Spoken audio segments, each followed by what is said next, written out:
Àsìkò ayọ̀ àti ìdùnnú ni àsìkò yìí jẹ́ fún gbajúmọ̀ àgbà òṣèré nì ìyẹn olóyè Lérè Pàímọ́, ẹni tí gbogbo ayé mọ̀ sí Ẹ̀dà Onílé Ọlá,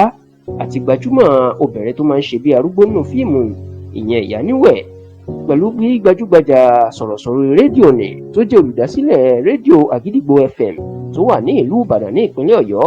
ìyẹn Alhaji Oríyọmí Hamzat bó ṣe kéde wípé òun yóò rán àwọn òṣèré tíátà méjèèjì náà lọ sí ilẹ̀ mímọ́ Jerúsálẹ́mù.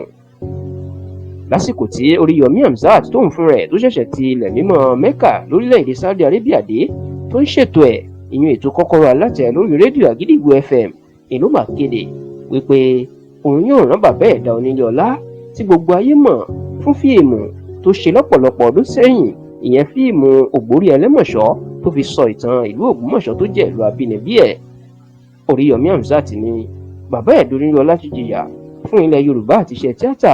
bẹ́ẹ̀ ló ní Ìyáníwẹ̀ òun náà ti kópa ńlá nínú iṣẹ́ tíátà àti láti gbé èdè, àṣà àti ìṣe Yorùbá lárugẹ.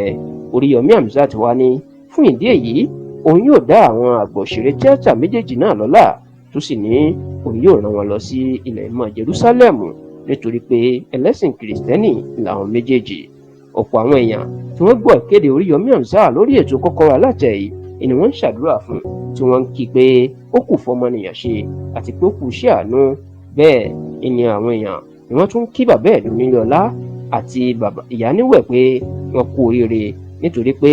àwọn ló kàn lásìkò yìí.